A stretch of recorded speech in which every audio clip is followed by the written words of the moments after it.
Greetings and welcome. My name is Jake Rayson. I am a forest gardener and forest garden designer, and this is a lockdown live stream where I'm talking about creating a forest garden primer, an explanation about forest gardening for people who are totally new to it. So what I wanted to do was just to talk about making a video. Now my kind of skill set is is designing forest gardens, and kind of a bit techie, a bit geeky, and building and creating forest gardens as well. So that's kind of what I'm used to doing. But also I think it'd be a really, really good idea if we could make a video of a forest garden primer. So it'd be like a 2-minute video explaining the principles of forest gardening. And I'm kind of cool about getting together the principles for it, but I'm not really an illustrator, and you'll see I've got the evidence to back that up. But I think it would be a really nice thing to do, to be able to mix up, like, this is what a forest garden is. Really, really simple explanation. Now, because if you try and explain it to people, well, I've got a couple here. So first off, I've got my website. My website's a bit creaky. It's a bit it could do with a bit of tender loving care and a bit of design on it. And I've got a definition there: principles, guidelines, features, productive, sustainable, low maintenance, and it's just a load of text. And I'm sure that is it's good if you're interested in forest gardening to read about what people are saying. But like everything, it's as much about the presentation and as much about how that information is put across. So what I think can be done is to take that information and make it and animate it, quite literally breathe life into it. And this way it will be a bit more interesting than watching my face talking about reading from a list of text. And just to give you an idea, I got a couple of. I just got my slideshows that I use. So that's my definition page. When people say, "What is a forest garden?" and I'd post that to them, and they'll fall asleep after reading the first couple of sentences. But I think you can just see from like a slideshow, I've had to really work. Even then, I've still got 3 definitions. But on the slideshow, when I talk about forest gardening, I've put it down into. I've condensed it. Yeah. So I think if we can to do this, like creating a video and animate it, and it's using this as the kind of core. You know what I mean? What I'm trying to say is using a few choice words to describe a forest garden and then illustrate those words, rather than get into and it does this and it does that. 2 minutes, boom, that's all the time that you've got. So first definition, this is really kind of one of my original definitions. Looking at a forest garden. This is Martin Crawford's Forest Garden, and a film by Thomas Regnault. Thomas Regnault is French, French or French Canadian, French speaking definitely. Yay! I'll just show you. It's going to be really, really super clunky, but you kind of get the idea. It'll be buffering and buffeting, but it's moving. Yeah, it's like there's visual interest. A forest garden definition: work with nature degradable crops. It's the title of Martin Crawford's book. The subtitle of Martin Crawford's book, Creating a Forest Garden. Emulate the woodland edge using perennials and ground cover. So that gets across, the ideas that it gets across. So it's working with nature, it's sustainable, you're growing edible crops, it's a productive garden. Emulating the woodland edge means people can visualize what the woodland edge looks like. It's not deep forest, but it's not an orchard, it's somewhere in between. And it's using perennials and ground cover. Maybe a little bit technical, I think, for newbies, but the idea of it's perennial vegetables, it's not your normal annual vegetables, and that there's the ground is permanently covered. So those are kind of, that's my first stab at a definition. The second stab at definition, Annette was saying, it's lovely to talk to somebody who doesn't think I'm just growing a bunch of weeds, or words to that effect. And it's that initial thing. You look at a forest garden and you go, well, oops, that's a bit messy. Well, some people would say that what you're growing is all a bit out of control and it looks a bit weedy, and it's getting over that. Yeah. So how, and this is the point is, how would you describe a forest garden? How do you describe a forest garden to people who ask what you're doing? And that's the point. Obviously, it depends upon who you're talking to, and I think this is the kind of key point. It depends who you're trying to talk to and who you're trying to explain it to as well. So the point I'm trying to make is, how do you describe your forest garden, and what's the kind of most open way of describing it for other people? Yep. So that's bearing that in mind. So with this in mind, I kind of start off quite often with an orchard and talking about an orchard. So yeah, people get orchards. I got a story about this. I went to see my stepdad, who is cantankerous is one word that can be used to describe him. But I kind of talked to him about an orchard, and I said, okay, so he said, you never even told me what is a forest garden? And it's like, all right, okay, you really want to know? Okay, it's like an orchard. I know what an orchard is. Okay, that's what I hoped. And it's a wildlife orchard. What? And so the conversation went on. But an orchard, most people get the idea of an orchard. It's a load of trees. It's a load of fruit trees, and normally it's got grass on it, and it's fruit trees. And normally it's in somewhere fairly protected as well. So I think that idea, it's a wildlife orchard. So it's specifically for wildlife, and it's self-sustaining, because then you can just talk about the crops that the system plants that provide the nutrients for the orchard. So you talk about comfrey, and you can talk about nitrogen fixing plants. Underplanted with edible shrubs, and you go, yep, because then that's edible shrubs and perennial vegetables. Oh, so then rather than just having grass, you have it underplanted with other stuff, and then a ground cover.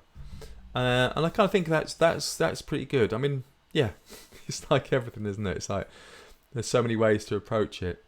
And that's my second stab at it. Kind of misses out the idea of protection, and like having it protected, but you can add that in. Anyway, so that's what the second one, and then the last one. This come from going through so many bloody slideshows and talking about forest gardening for so long that I kind of realised the whole kind of aspect, the whole point of it is that it's growing food with nature. So it's by definition, it's an ecosystem, because you're using nature for the fertility, and you're using nature for the pest control, and you're using nature for the ground cover, and you're using nature for the windbreaks. Yep. So this whole idea, it's an and essentially what you're creating is an ecosystem, and it's an edible ecosystem. You're actually getting a product from it. And funnily enough, I was reading Annie Kelsey's book. Oop, grab that one. I've talked about this before, so everyone knows. Well, no, that's a bit of presumptuous of me. I might have some new viewers going, "What the hell is this chuntering on about?" This is a book, the Garden of Equal Delights. Reading this, and she talks about ecosystems a lot, and she talks about ecosystem. That's the whole kind of idea behind it, and you're letting it do its thing. Now, those are the three definitions that I've got. And the characteristics of it, I'll just talk through them very quickly. Sustainable. This is the whole idea that you want to get across that it's low maintenance. There's nothing else being imported in.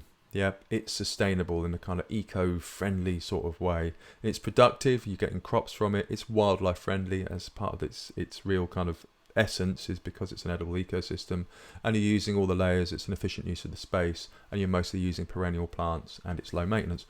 So those are kind of characteristics, and it's just semantics. And I know it's a lot of semantics. It's a lot of worrying about words.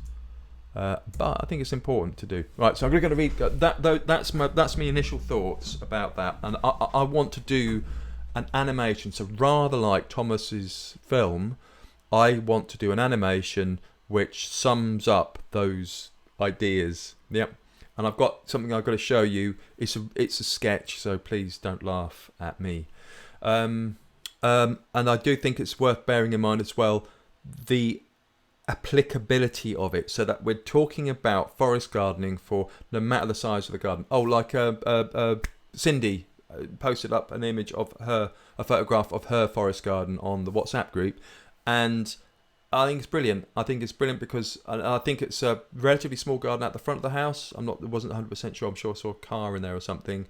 And I think it's this whole idea of you don't have to have trees. It's more like the principle of the tallest layer, then your other layers, and you're filling in. You're using the space, and it's not about the actual size. It's about the principles of using that space. So I think that's absolutely vital to include that in a discussion, in a primer. It's vital to get across the idea that it's a small garden that you can do it for as well. Oh, guidelines as well. Protection, spacing, ground cover, and nutrients. No, we can leave them out. Right, so now I wanted to... Oops, where are you? There we go, Forest Garden Primer. Oh, I actually made a little slideshow as well. So, so I want to kind of talk about there's the principles, TikTok video and accessible principles. These, for me, the key principles, and yeah, it's just trying to define what they are and then put that in a visual form. So, ecosystem, edible, sustainable, and native, and then making it again, putting it into a video format. So this is the key next question: is anybody here? Has anyone here got? Does anyone want to help out with this at all? Or I'm going to do it anyway. But if there's anyone, I've got ideas about how to do the illustration, and I want to use this for myself, but I'm more than happy for this to be like an open source, a project that if anyone else wants to work on or help out with, and then it's not, I'm not claiming ownership of it. It's for anyone else to use and share around, because it's something that I can use to promote the courses that I'm working on. But also I think forest gardening could use it as well. So if there's anyone who wants to help out, then that's cool. If you do want to work out and you're not in the WhatsApp group, there's a forest garden ostensibly propagation WhatsApp group. If you are interested, message me, email me, hello@forestgarden.wales. So email me if you'd like to help out. The reason why I say TikTok video is because I think it's that whole idea of keeping it short and to the point. Unlike this rambling, messy, old live stream, it's got to be something which is very kind of punchy and very kind of well edited and put together, so it's kind of attractive and easily shareable too. So it will be something which is on TikTok or on YouTube, but it's like wherever it is, it's a little video, it's a 2-minute video, you can embed it and people can watch it. Yep, that's the key thing, under 2 minutes. And animation, because I think some of the things can be kind of sketch, and I'll come on to that in a second.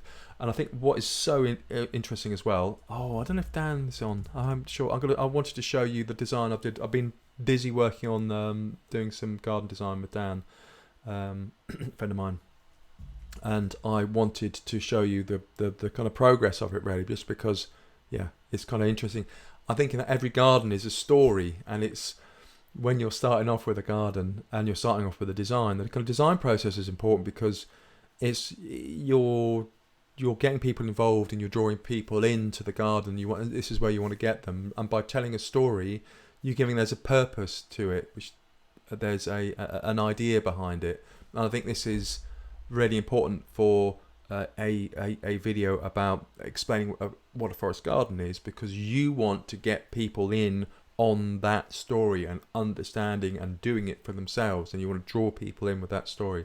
So I think, again, TikTok video, I've seen I'm not really into TikTok, don't get me wrong, but I've seen a couple and they've been quite funny. Yes. And accessible. So yeah, really critical point that I've got to check the chat again. Really critical point is that it's not for me. It's not for you.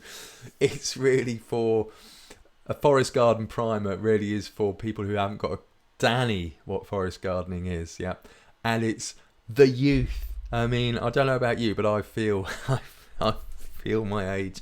I have to admit I am over 50 years old, and there needs to be some sort of engagement with. There's the opportunity for it as well, and I think that forest gardening is ideally situated to engage with young people. The big issue is about land and time and resources, but there's a massive thing that you can do. It's practical and it's directly related to the environment and to wildlife, and there's a tangible benefit, and it's a joint effort, and there's so much going for it. So I really do think that this is part of that process, is saying, okay, let's get people on board.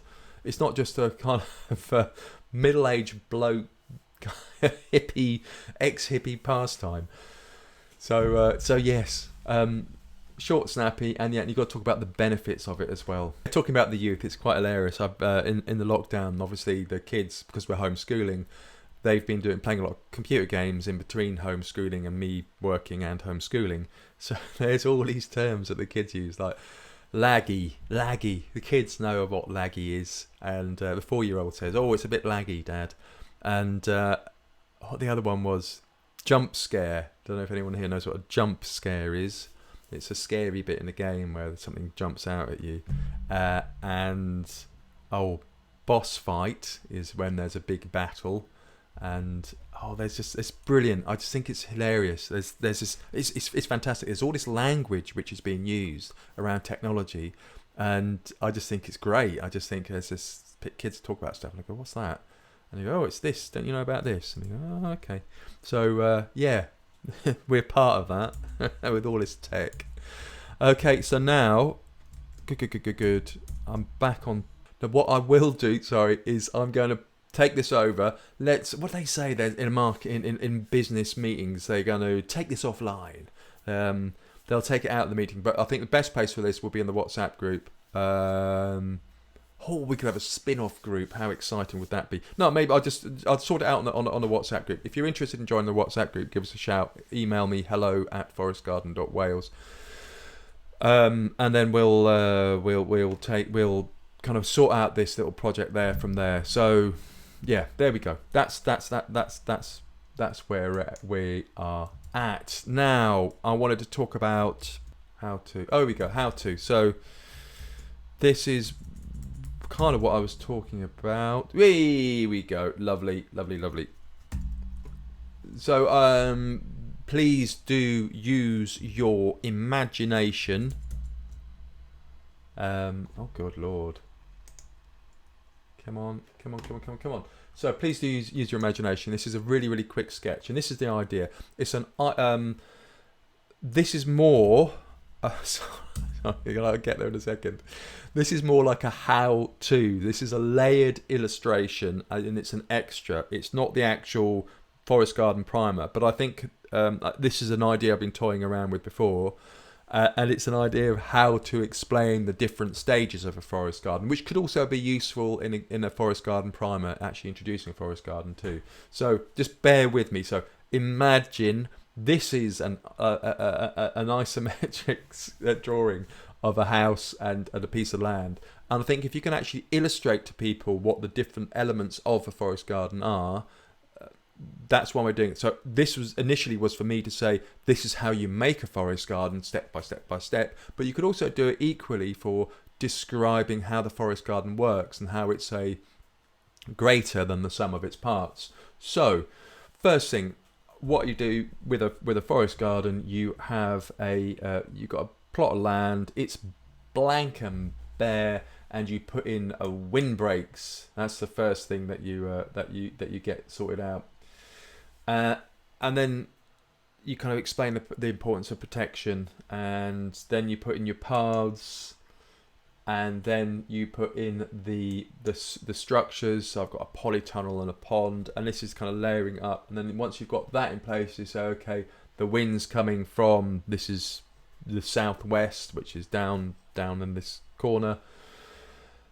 And then you put in your secondary windbreaks, and then you put in your canopy trees, your canopy layer, and then you put in finally your ground cover and your shrubs. And it's just to kind of do it section by section. This is illustrating how that works. Now, I think this might actually work for an animation for how a forest garden works as well, with real plants too. Not just that, not just an illustration, but saying you've got, it's sustainable. It has its own fertility and its own pest control. So you've got flowers and comfrey plants, flowers for predators and comfrey plants, as an example. And then there's a kind of sketch of them, and then it cuts to a comfrey plant with a bee in it, and then dropping the mulch, and then it's got a photograph of a meadow sweet with a load of hoverflies on it, something like that. So you kind of cut in between. You've got video footage and you've got an illustration, and you say this is what it's doing, and then you can layer it up. I think it's quite a nice approach, is to layer it. So you say, start off with the land, and then you add this and add this and add this, and this is what you end up with. I know it's very sketchy, but that's the idea. Right then. So I hope that's useful. I will take this over to the WhatsApp group. Can I zoom? No, not really. So my email address, hello@forestgarden.wales. If you're interested, we'll get it sorted out there. So that's what I'm going to be, one of the projects I'm going to be working on. All right then. So next thing that I wanted to do was to show you the plan that I'm working on with Dan. I'm sure he doesn't mind. He said it was fine before, so I'll show you. But I think it's a very useful illustration of the design process, and I say importance of the design process, and it makes it sound really, really highfalutin and like you need to have CAD and to do all this, but you don't. This is just a way for me to illustrate it. Yeah, you can do this with pen and pencil, and I will show you that as well. So the other project, because I needed to have more projects, the other project to have that I want to do is a practical walkthrough of the different steps, because I'm very aware that a lot of people get scared when they see something like this. It's like a CAD diagram, and I want to show the paper equivalent of it, and the important stuff which is in the plan. Yeah, it looks really fancy, looks really scary, but actually it doesn't have to be this complicated. It's this complicated because this is what I do for a living, and this is the easiest way for me to share the information. But it's not about the map, it's about the actual garden that you're working on. So just as how can I do this? Okay, what I will do, YS, is it YS? Hey, there we go. Oops.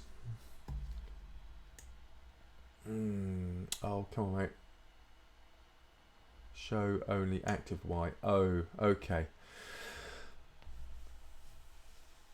So what I'm going to do now is just to talk. I'm just going to very quickly go through this about setting up the plan. This is another project that I'm going to do. I will be using an ordnance survey type map, and then showing you how to mark that up and print that out. And this will be, I'll put this in YouTube, and I will also add it to the course that is on Udemy as well. So the backyard forest is on Udemy, so I'll add it there, and I will do a paper version without anything at all. I'll do a computer printout of a paper so it's on paper and work from that. I'll do an online version using something like Scribble Maps, and then I'll do the CAD version as well. So and I'll just do different options, and people can see whichever one works for them. So this is the kind of map that you can work from. This is an ordnance survey map. It's from groundstability.com. Or alternatively, you can use a satellite photograph. Bit kind of, it's still perfectly doable, perfectly usable. Now what I wanted to do was to toggle all show all layers. Let's get a move on. I just wanted to show you the work that I'm doing with Dan's stuff, because I just wanted to show you the important parts. So first up is, when you are designing, I think it's so important to work from the house, to work from, you know, the building. Oops, yeah, the pink bits are windbreaks. Yes, Julie, they are. So first up, the house, because everything's actually centered around. This is very kind of permaculture. I am sure, not that I'm that conversant with it, but it's about where you live, and it's about how you use that space. So it's all about the access points on the house. Structures. Yep. So we've got walls and doors, and where people go in, where people go out, and how you're using the space. And so one of the first things I said to Dan was, maybe we'll put the boundary on. Yep. There's existing sheds, septic tank, and I've kind of put a polytunnel and a raised grass area. But the important thing is, this is the house, and how you use the land from the house, and creating access points and paths. Yep. So accessing all the different parts of the house. This is something I haven't done myself, and that I am changing now. So do as I say, don't do as I do. So I put in some paths, and again, these are paths that I've created, and they look all fancy and everything, but they can just be felt tip pen or pencil on a printout of a map. Yeah, pencil on a map is absolutely fine. So it's having paths to access all the different parts of the garden, and being able to go around. So you've got you have access to the garden, but you are also dividing the garden up into different sections, so that you can work on those different sections a piece at a time. And if you're not working on it, leave it as grass, or leave it as sheet mulched, or whatever it is, but you can just leave it. No need to do it all at the same time. The next thing is the bit that Julie pointed out, was the windbreaks. So actually, yeah, so I just have the windbreaks on here, and you can see this is south. Where's my legend? Yeah, so north is up there, and south, the prevailing wind is from the bottom. Yeah, so I don't know how that comes across on the live stream. So the prevailing wind is southwest, and the idea is, because there's a laid hedge on the south border and a trimmed Leylandii hedge on the east border, that you want to have some extra protection, because a windbreak only lasts, the height only protects 8 times its height. So these hedges down here are 2 meters, and that's only 16 meters. So, if you're to measure it, oh look, I'm spot on. That's 16 meters. Yep. So that hedge will only protect for 16 meters, and then you've got to have another layer of protection, and then another layer of protection. Some of you might have noticed in the UK that there's been Gale 2 storms in August, which is, I think, I'm not terribly sure, is unheard of. On top of drought and record temperatures in April and May, and I think record rainfall in February, and record temperatures in England over 34 degrees Celsius 6 days in a row. This is the climate emergency. This we're starting to see now. This is what's happening. So windbreaks are essential. So yes. I've put in here some dead hedges. Dan likes to call them fedges, so I've gone with fedge, because he's taking down a load of cedar at the back. So paths, dead hedges, and then, let me put the paths back, and then you're kind of putting the trees in. So it's a juggling act. And the key thing about the trees is, I'll just put the trees and shrubs back in. Now the key thing about the trees, it looks really, really, really messy. Hold on a second, let me take the windbreaks and the paths out. Okay.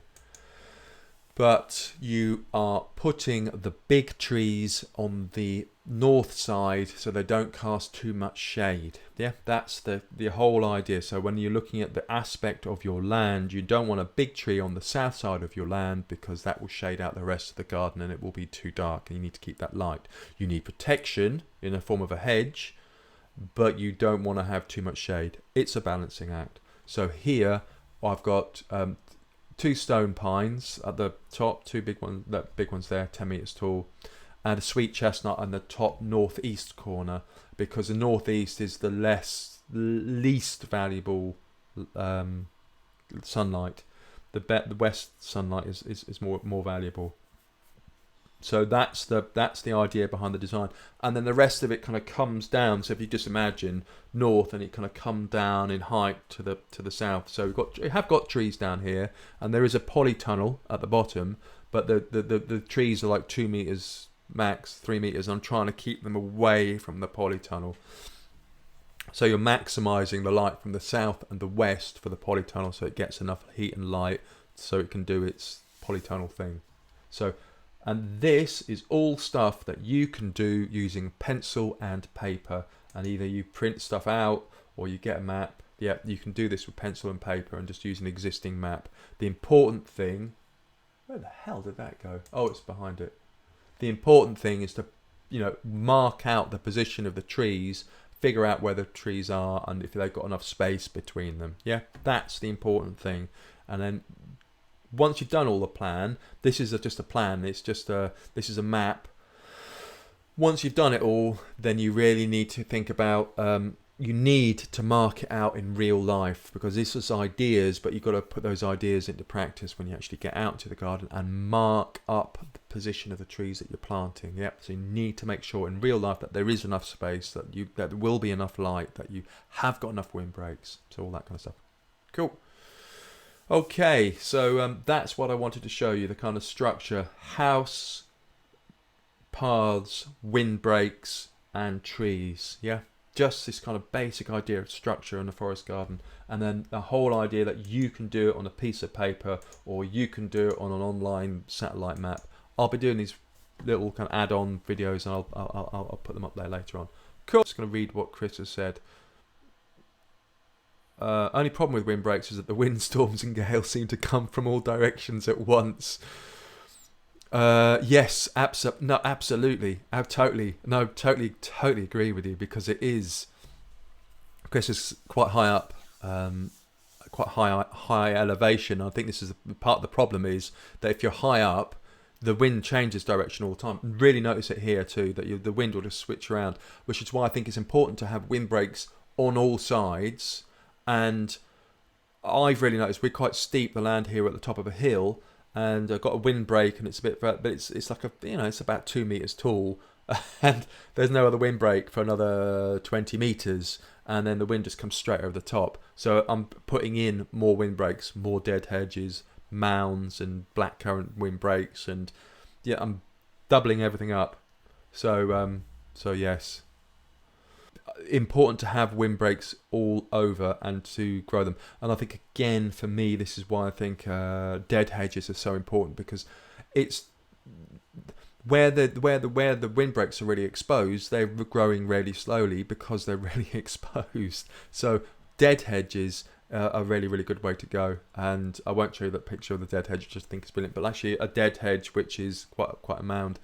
And also, if you are doing any earthworks at all in the garden, creating mounds. And this is what Pam has done in her garden in Ireland. I haven't seen. She should get photos from her actually. She's made mounds of earth and then planted a blackcurrant. I think they were already there actually. Planted blackcurrant bushes along the top of a mound, and I'm doing that here. I'm creating mounds next to the annual vegetable patch and putting blackcurrants in, and that will provide another layer of protection, and it gets it up higher as well. So water, we need to think about, and Chris is, Abby Sue saying we need to think about higher temperatures as well. We need to think about drought conditions, and we need to think about higher temperatures too. So again, shade and water preservation. If you have water preservation in that you need to harvest the rain that you've got in rain barrels and the like. If you've got the space, seriously consider putting in a what do they call it, reservoir. Yep. Honestly, consider it if you have enough land, because it will become an issue. And temperatures, yes, I think a diverse range of different plants is always a good thing for that. Right then.